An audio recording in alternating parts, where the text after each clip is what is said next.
Hi. Short Bus Debate Club. It's a bus rolling. I can get on board. Hello, I'm Darren Jolly. It's time to get this short bus started.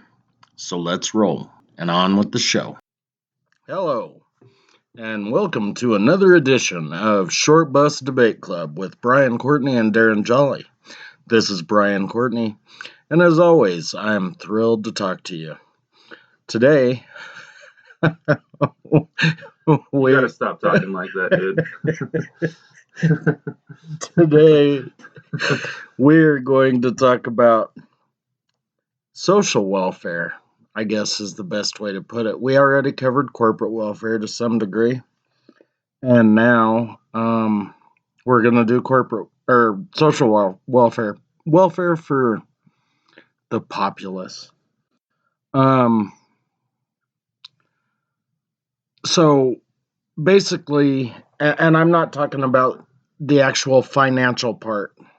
I mean, there is money involved, but I'm talking about the S.N.A.P program. So the USDA has a program called S.N.A.P, which is Supplemental Nutrition Assistance Program. And S.N.A.P, I don't know, maybe it used to be called, there used to actually be food stamps. But now the S.N.A.P program gives everyone their money on a card through what they call E.B.T, which is Electronic Benefits Transfer.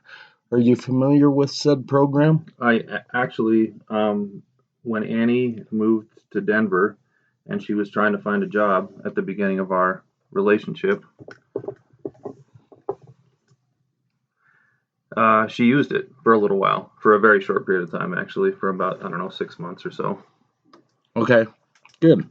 So I know, excuse me, when I was a kid, my mom was on food stamps because my dad didn't pay his child support and she had 2 kids to raise. Even as a kid, I was embarrassed. I hated it, and I shouldn't have, because she was using it as I think most people do, which is as a hand up, not a handout. She was using it to spread the little bit of money that she had in order to feed us, so that we weren't fucking malnourished Ethiopian kids with flies on our eyes. Thank you, Sally Struthers. Not that just not eating turns you into a kid with flies on your eyes, but you get the point. So the reason I wanted to talk about this is because I know the government makes things tough. They make it to where if they help you at all, it's difficult to help yourself. Which kind of automatically makes it a handout, because if you work, whatever, X number of hours, or you make X number of dollars, then your benefits are cut or you are completely cut off. And I know that that's difficult, and they've done certain things to make sure that this can't happen, because I know back in the 90s, there was this girl who used to sell her food stamps for like 50 cents on the dollar. And you can't do that anymore because it's on a card. But there are still people, I think, that take advantage of the situation. And it really pisses me off. So I've seen people at, well, even the grocery store, but at like 7-Elevens and convenience stores, and they go in there and they go crazy. They buy a bunch of shit, candy and soda and stuff that really isn't, I don't think, in line with what the S.N.A.P program had in mind. Because if you hold on, I'll give you their little blurb about why they do what they do. But basically, it's just to make sure that everybody eats healthy. And like I said, they don't end up being Ethiopians with flies on their eyes. So it says SNAP provides nutrition benefits to supplement the food budget of needy families so they can purchase healthy food and move towards self-sufficiency. Okay, to me, the key word there is healthy. And I eat like shit. I drink soda like crazy. But I'm spending my fucking money, not someone else's. And when these guys are at these convenience stores buying all this crap, they're spending our money as taxpayers. And I don't know, again, I want to give people a hand up. I want people to be able to eat and have 3 squares a day and, be healthy. I don't want a bunch of malnourished kids running around.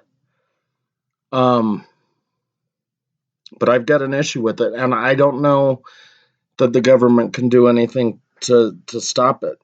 Well, that's where I would you're a big freedom guy. I mean, that's sort of one of the foundations of your Call it an philosophy. Yeah, your ideology. the Brian ideology, right? But even beyond that, when you say spending our money, the money that comes from the government to programs like this, certainly a percentage of it comes from taxes. But if there's one thing that we were supposed to learn from John Maynard Keynes and what developed out of the existence of the welfare state, is that governments do not have to balance budgets in the same way that maybe a company has to balance budgets or a home has to balance budgets. No, we've talked about that a little bit. I understand that, but when you say they're spending our money, it sort of presupposes a return back to that notion. What you're looking at me like I'm crazy? No, I was just thinking because I understand what you're saying, but what I would prefer to happen, and of course we're talking about budgets here, but I would prefer that if they had $100 a month instead of well, because I'll tell you some other shit that bothers me later, but since you brought it up with the budgets and everything, they are spending our money, and I kind of understand what you're saying with the budgets, but if if the government is giving everybody $100 a month, and they're supposed to be buying healthy food with that, then, and don't get me wrong, I want people to be able to have snacks, but I see them day after day buying this shit and using the E.B.T card.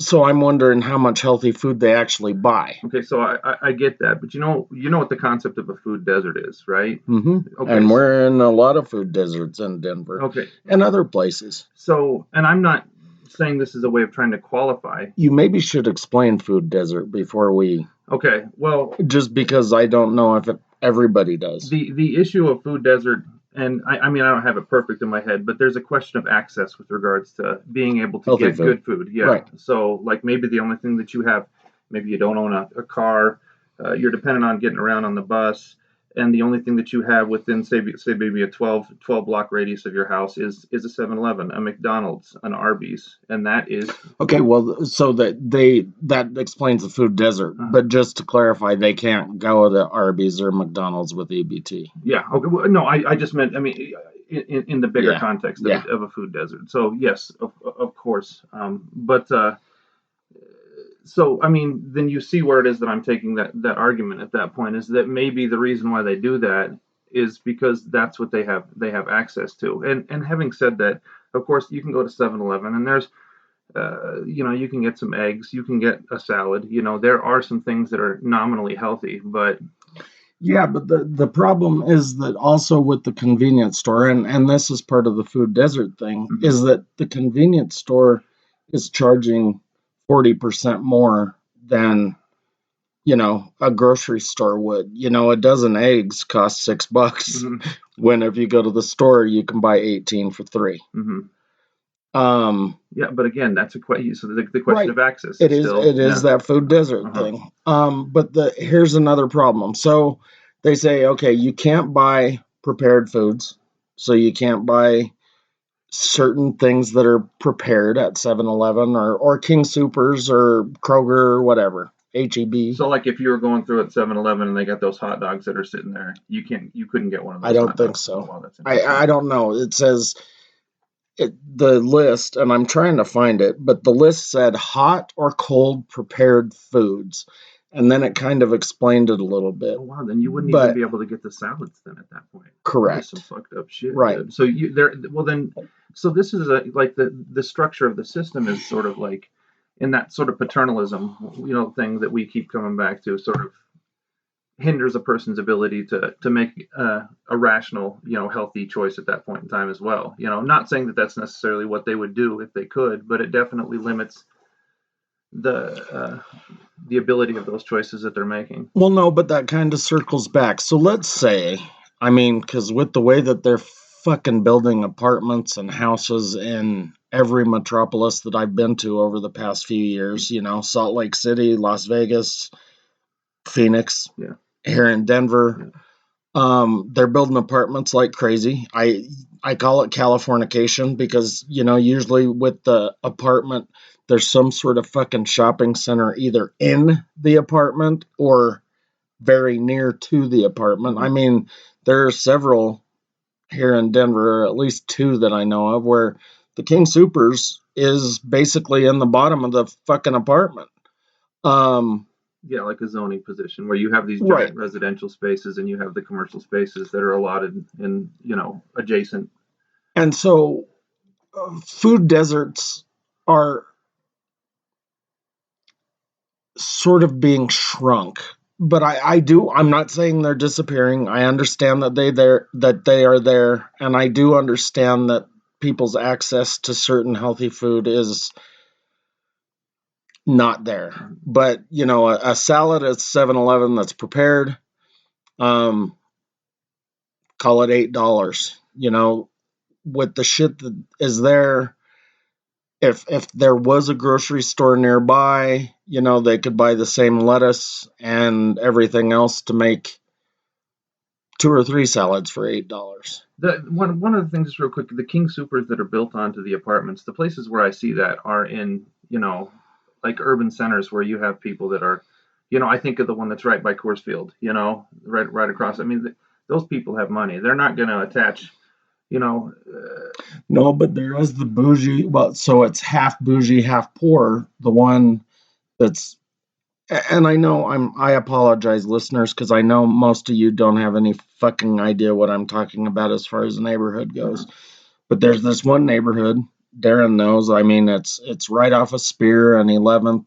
So on one side and then the apartment complex, it's money. Mm-hmm. And then on the other side and down, it's not money. But that King Supers has been there forever. I mean, that wasn't a King Supers that was built there. I mean, it was maybe it's built into that building. I mean, I get that, but maybe then I don't know. Is that a residential building that it's sitting on? Yeah. Okay, yeah, I don't think I even knew that. So, but that doesn't change the fact that food deserts exist. Yes. I know that. And Californication might help to some degree, but actually it's probably just going to fucking increase costs anyway. Mm-hmm. But even if they could buy the $8 salad with the prepared food thing, Mm-hmm. that's still one of those things where you're not spending that money intelligently, efficiently, effectively, however you want to put it. And again, so if we're giving everybody $100, I'd rather have them spend that 100 on actual food to make them healthy, Mm-hmm. and then maybe then since they're not buying crap anymore, and I'm not saying we want to cut their benefits, this is just an example of money. Mhm. But now if they're buying healthy stuff that isn't prepared, that doesn't come out of a fucking box, that now we can take 20 of those $100 and spend them on education. Because in my mind, and I don't, again, I'm not saying let's cut their benefits and build more schools. I do think we probably should pay our teachers more than build more schools, but I think education is important, and that helps with the entire big picture anyway, because if we're educating more, then they understand the value of said dollar, they're eating healthier, they're doing better in school because now they're eating healthy, and their blood is flowing and everything's firing on all pistons. I know that that's a perfect world Yeah, sort of thing. you're sort of teleologizing an ideal. I mean, at that point in time, which I can appreciate the desire to do that, but if I come from an incredibly poor neighborhood, uh, most of my time horizons are going to be meal to meal, day to day. Like I can't even see a future that's like meaningful. Okay, but dude, in high school, we were in a poor neighborhood. Let me just go off on this for just a second. No. Yes, please, fuck off. So, um, even if we went through that, that doesn't mean that other people aren't going through it in a different way than we went through it. And maybe great bootstraps, good for us. No, I don't. That isn't what I was saying. What I was getting at is that there was a King Soopers within walking distance. Okay, but again, that's an anecdotal in relation to our space, right? But what I'm suggesting is, if a person doesn't see a good future, possibly down the road, what's the incentive for them? I'd rather just go get Tangy Taffy or Laffy Taffy because that's the only like happy value that I see from day to day. Well, see, that's kind of where I was getting at, and that's what I was going to say. Some of the things that piss me off is because I see these people, one, buying a bunch of crap on taxpayer dollars, right?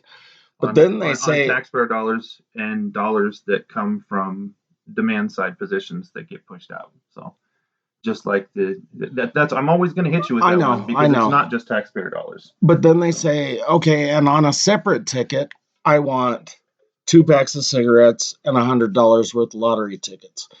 Well, if you can afford $100 worth of lottery tickets and 2 packs of smokes, then why the fuck are you on food stamps? Or E.B.T. or S.N.A.P. or whatever. And again, maybe they're hoping that scratch ticket is going to help them with that bright future that you were talking about. You construct fantasies when you live in there's a show that I mentioned in a previous episode called Sense8. This guy, he lives in Kenya, I think. And when he connects up to one of the other 7 peoples in his mind, there's an Indian gal that comes and she's talking to him. And she says, why is it that, and because of course India, they're a huge slum. So she says, why is it when I go into these neighborhoods where y'all are struggling so bad, you always have these giant TVs in your living room? And she says, instead of buying like a good bed or something like that or food, the character says it's the bed takes us into the ghetto, the TV takes us out of it, which is I think what the lottery ticket does. Like even if like they're never gonna and even if they hit the $40,000 or whatever the number is, in all probability they're probably not going to spend it very well anyway. No, they're going to buy more fucking cigarettes and lottery tickets. I understand that, but their whole life is predicated on this concept of a fantasy, of a dream in the first place. Like that, and they don't really see how to get from here to there. These individuals, I believe. So, and I know that this isn't absolutely something that would work. I think we could find a way to make it. But, back in high school and college, I used to always talk about the fact that, again, hand up, not hand out, right? And so I wanted to break down these barriers and say, okay, we're going to let these people work and we're going to help them instead of hindering what they can do. And still, I would like to see a program where, we take a single mother and we say, okay, here's the deal. You don't have to work. We'll feed you. We'll pay your rent. We'll make sure your kids eat. And we'll pay for you to go to school. We'll get you an associate's degree or a bachelor's or whatever. Maybe trade school, something. To where at the end of it, there is light at the end of the tunnel. To where maybe they can build a better dream. But then the caveat is, after you get said degree or said certificate, you've got so long to find a job and to get up on your feet, and then you're done. You're cut off. No more government tit or whatever you want to call it. And I think a program like that could work, and I think we'd have to really look at the numbers. But right now, like, I used to live next door to a woman who she literally said, I need to have another kid to get a raise. Yeah, that's like the what do they call that? The queen. It was a rhetorical thing that they used against Clinton in '96. Oh, the welfare queen. That concept where you have more children, so you get more money and all that. And we go back to education on this again, because they really need to look at it. Yes, you're getting an extra $2,000 or $2,500 a year, whatever it is. I don't know how much a kid is worth on the welfare state, but the kid ends up costing you more. Of course, right? Yeah, they're not doing the calculus. I get that fully, but okay. I want to take it back for just a second, though. In this, as we've talked about, where our stupidity has taken us and continues to take us and probably will continue to take us. We've talked about, the prison industrial complex. We've talked about the way that the police are essentially militaries now. We've talked about the way that they've been privatized. So there's so much money that's involved in them in profit. We need to have an entire episode on that. But since it's profit driven, then it's not really about it's about making money out of individuals in putting them in these places, as opposed to helping to reform them. So when I think about the kid that goes to 7-Eleven, or the parent that goes to 7-Eleven and waste that money, you paint the picture of creating a step-by-step space for them to have an opportunity, but the opportunity leads them right to this area where all these other things in the systemic, like, I would buy the hand up argument more if there was a social system in place that a person that was going through these struggles actually saw like viable, meaningful possibilities. Well, no, that's what I'm saying, is that right now we're not doing a hand up. We're doing handouts. I understand that. What you're missing, my point is, and no, I'm not. We're handing it out to where we're guiding certain people into a direction where they end up in prison because now they can make more money off of that, or they end up over here generating a revenue stream for whatever municipality they're in because of the extra tax that they put on those nicotine pouches and lottery tickets. You're painting a really pretty picture where a person can find their way out of the system when they're staring down the barrel of a system that is totally fucked up to begin with. No, they can't. They can't get out of anything. Well, so then why does it matter if they're eating, if they're finding joy in drinking a Coke and getting a little bit of Laffy Taffy? I understand that it's part of this of a bigger cycle, that we've constructed. Let me just ask you one other question though in relation to it, because like in '96 when Clinton signed, like the Republican Congress had put two welfare reform bills in. He vetoed both of them. Then they actually sat down and started talking to each other. He suggested that his intention is to change welfare as we know it, to end the cycles of poverty, and the idea that came to birth in '96, the Personal Responsibility and Work Opportunity Reconciliation Act, limited access to a lot of these programs to 5 years. Is that the same thing for EBT? Is EBT a 5-year program, or is that something that a person can maintain indefinitely based on their? I don't know enough about EBT. I From all of the research that I've done and from the people that I know that have used it, I don't think there's a limitation on it. So it's not like the other welfare programs that. Well, the welfare programs that you're talking about, I think, are the ones where we're actually cutting them a check every month. It's the money Yeah. ones, yeah. Okay. And I think that 5-year thing is still probably not a hard date.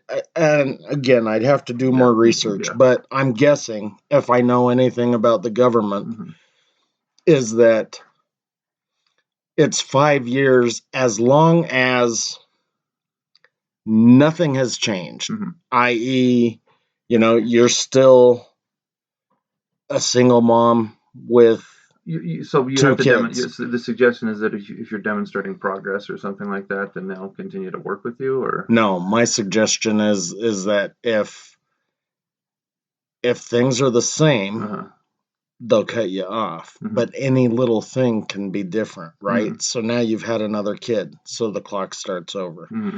Or you started school, so now the clock starts over. If you're suggesting whatever, that you're on a road. Whatever they call, what do they call them?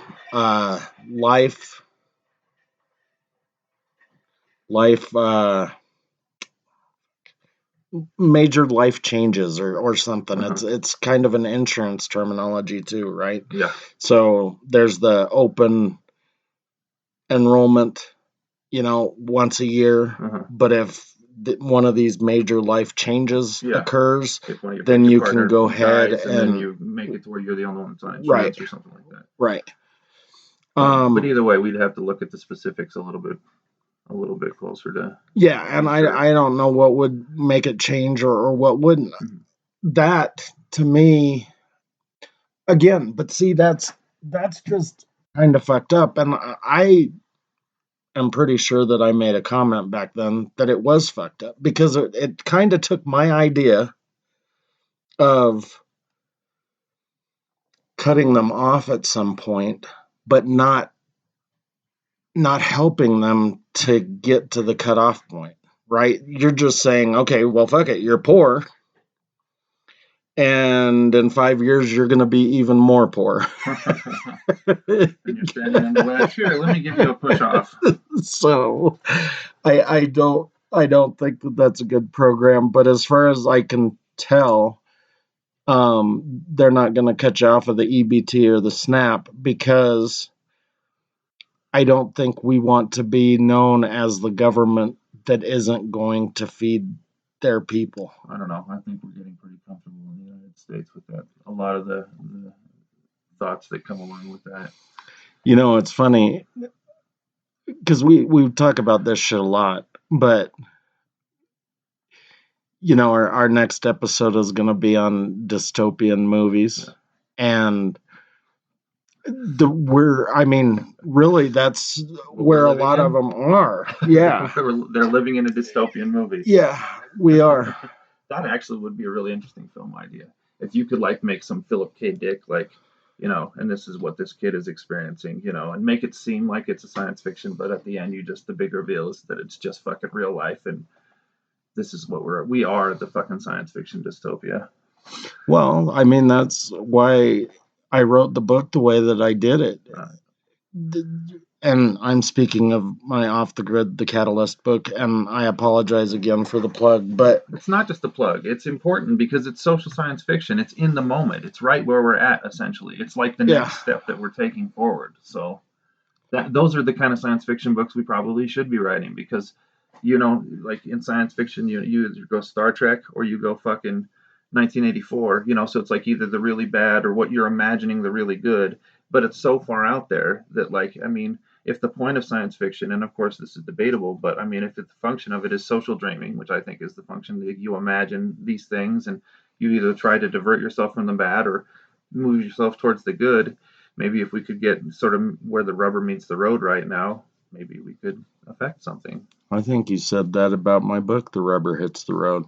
Though, when you said Star Trek, that's how I've always described utopia. And here's the main reason, is because they go up to the little thing and they say, I want a chicken pot pie, and it goes meow, and then there's I've never heard anybody order. Right, I don't know what the fuck they're ordering, but that would be funny. I would like that. They do order, food.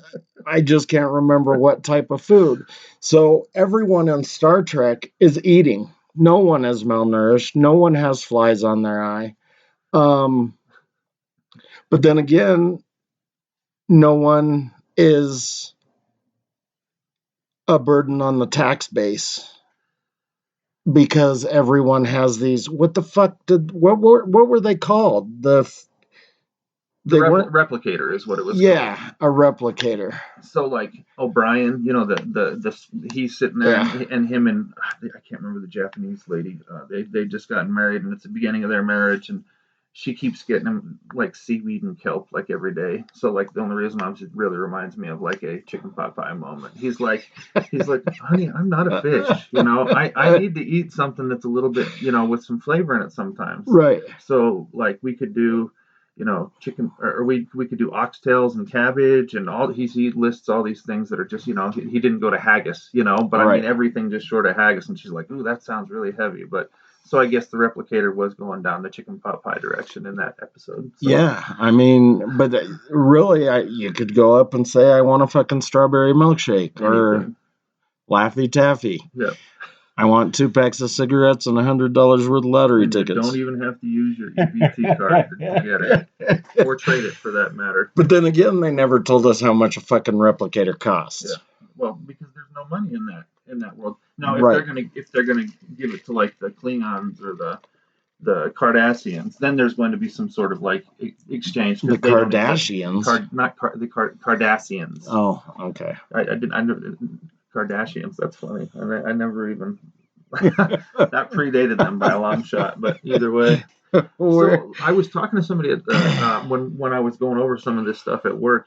The post office they delivered food stamps for a good long time. But boy, when they would come in in what they call like registry, where it was under fucking lockdown, dude, because those things were worth, I mean, like fucking hundreds of thousands of dollars. Yeah. So, but that was when they were tangible. Well, because that girl that was selling them for 50 cents on the dollar, she was making an extra $800 a month off of selling them. Now, I don't quite understand that math because maybe she was selling them for more. Or maybe she was lying, because if she was selling them for 50 cents on the dollar and making $800, that means she had $1,600.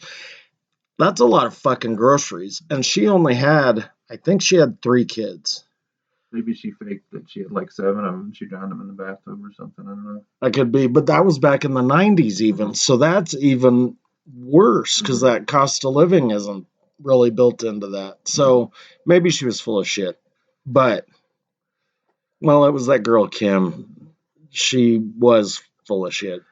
Your main argument, like I could go along with it if we started to round out some of these other impossible corners, and I think that it would actually start to be more successful. Like people wouldn't want to just do these things that are counterproductive or not healthy, with the things that are available to them. If there was sort of a dream that they could have that was not so pie in the sky, like if some of these other things that we've talked about in other episodes.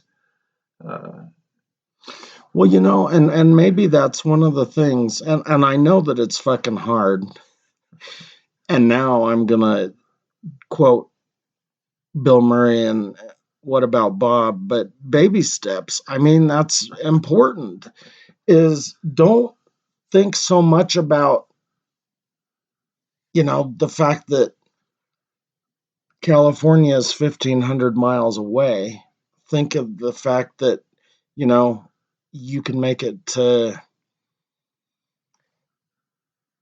Fuck, I don't know, the silver plume in an hour and a half, and break it down into smaller segments.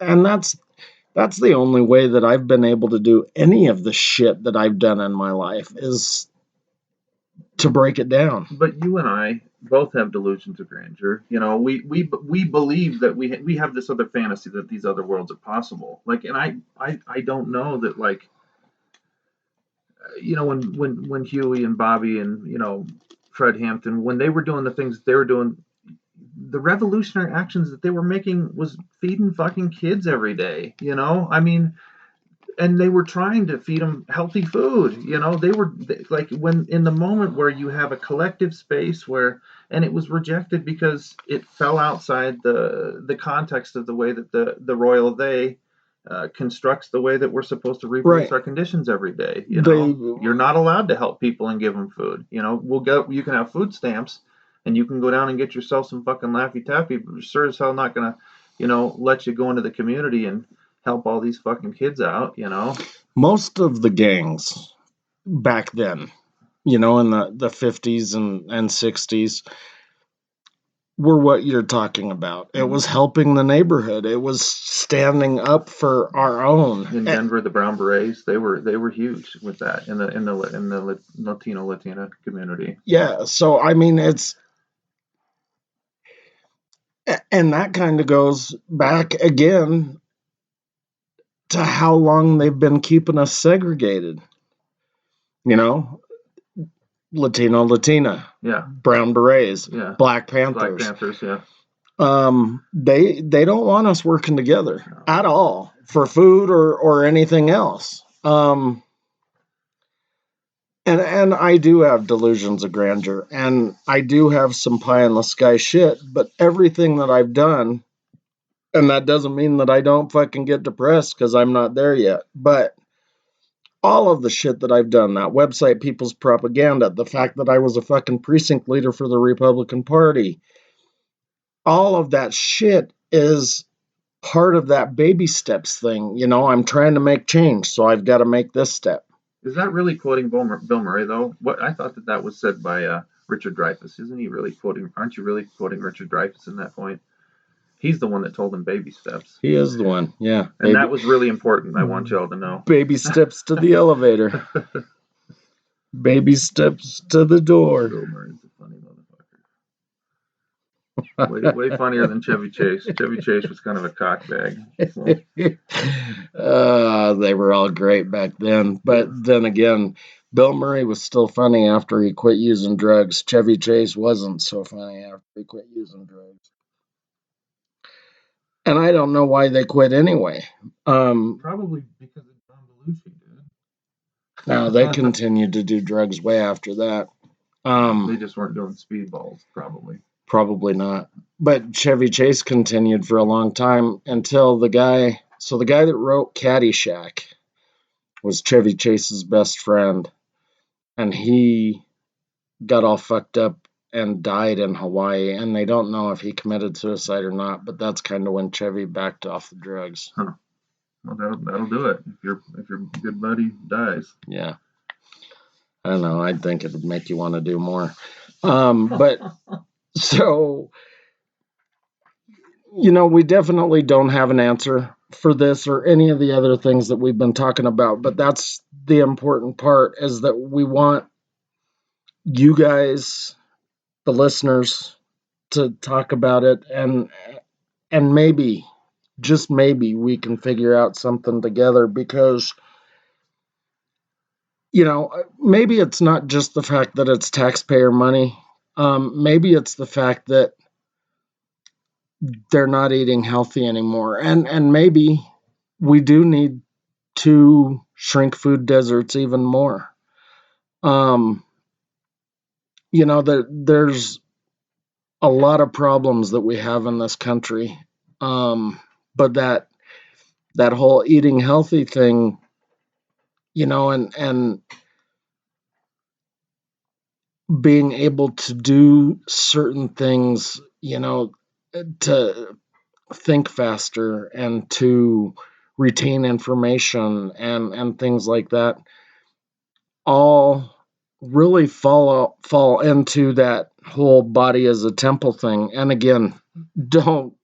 I mean, I eat What'd you like eat for shit. What'd you eat for breakfast today, brother? I had some McDonald's, man. I had 2 sausage McMuffins with egg and a Coke. But before I know we're getting close to the end, but I want to bring up two things real quick and just ask a question about one of them. There's a lot that was made through both Bernie Sanders campaign in 2016 and 2020, uh, rooted in this like emerging economic theory called modern monetary theory that an academic by the name of Stephanie Kelton was one of the main developers of, and there's a lot of problems with the way that she couches it because the way she talks about currency is all fucked up. It's something that I can't open up. This is an episode on its own too. But one of the things that she pointed out real clearly is she reiterated the fact that budgets are not the same when you're dealing with them on a governmental level, especially when you're able to print money and you have a currency that's really, really, really strong. She says sovereign currency, but I think that's where she really fucks up. So in that context, we've been getting checks over the course of the last few years. I mean, for our part, we paid for Jeannie graduated college with zero debt, and part of that was because that was what we used our money for in that time period. And of course, we were in a spot where we could do that, which most people probably weren't.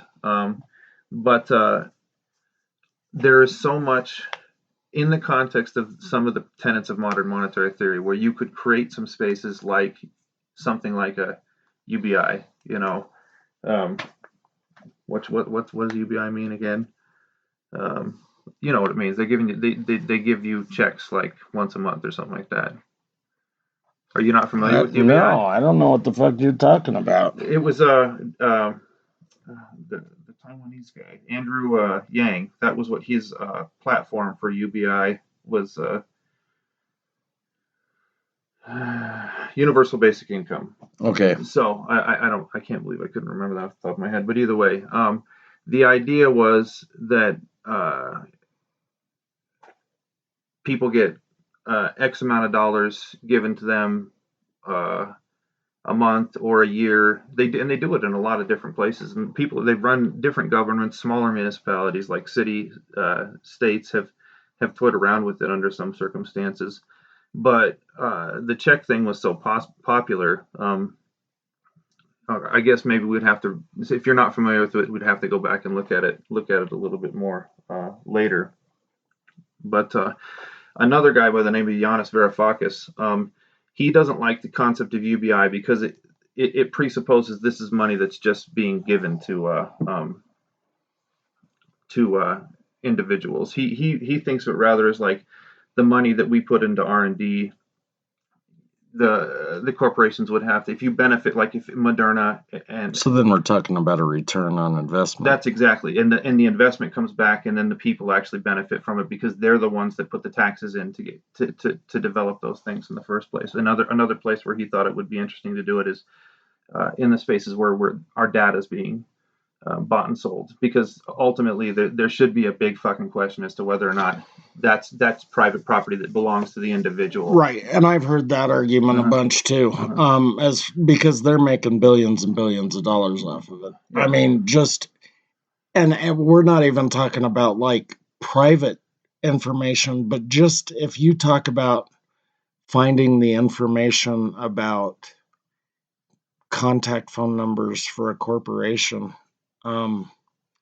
sales organizations are paying, thousands and thousands of dollars to get that info. To get those contacts. So, I mean, we're not even talking about the amount of money that like Google is selling your information for, because you have your location on, so they know you went past that 7-Eleven here and here and here, and that you like to go here. So now all of your competition is going to hit you,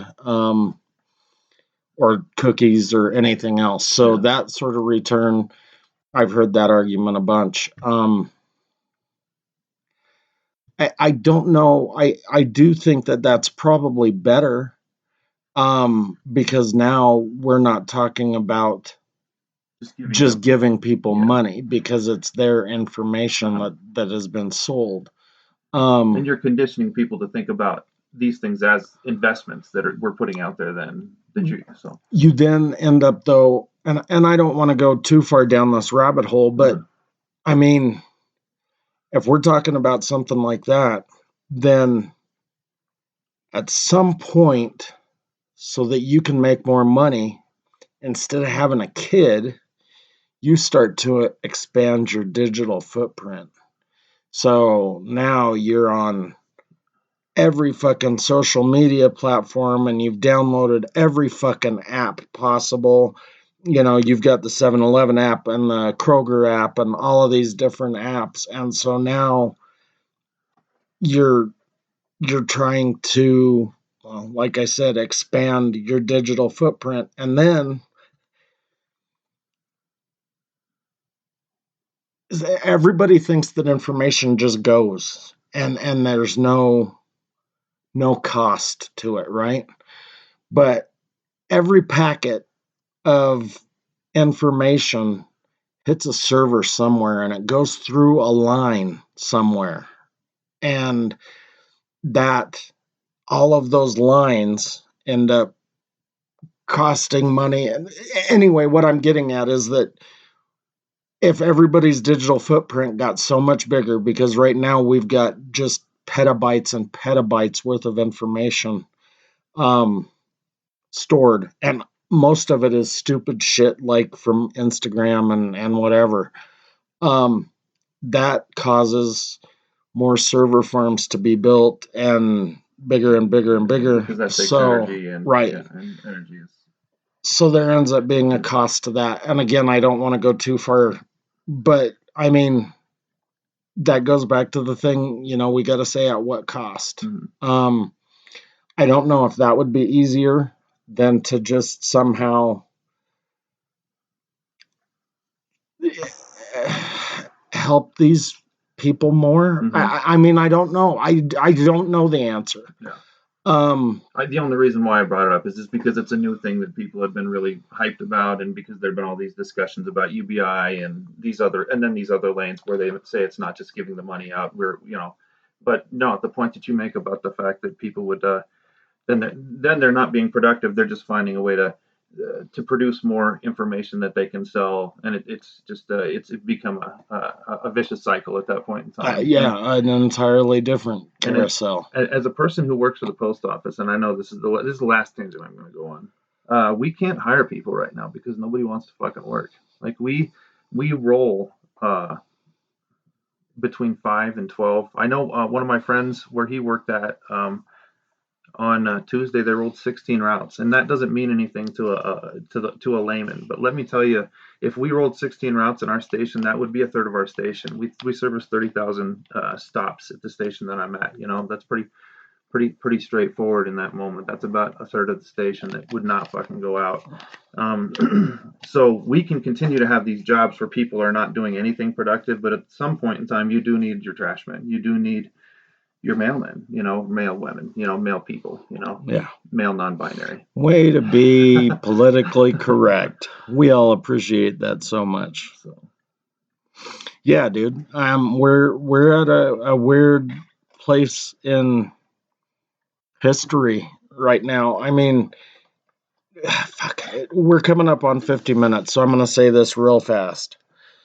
I was on a plane and I was talking to the GM of a fairly large restaurant chain, and he was on his way back from their yearly summit, and he said he couldn't hire people, but the reason he was having a hard time hiring people, because this is pre-COVID, was that as a waiter or waitress, they make X number of dollars, but they have to work really hard because most of their stuff is tips. Mm-hmm.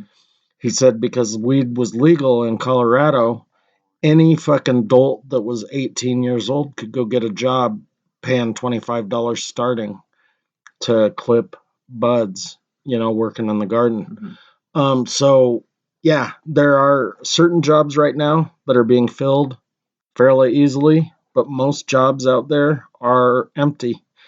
And I know managers that are having and have been having trouble for 3 years finding people.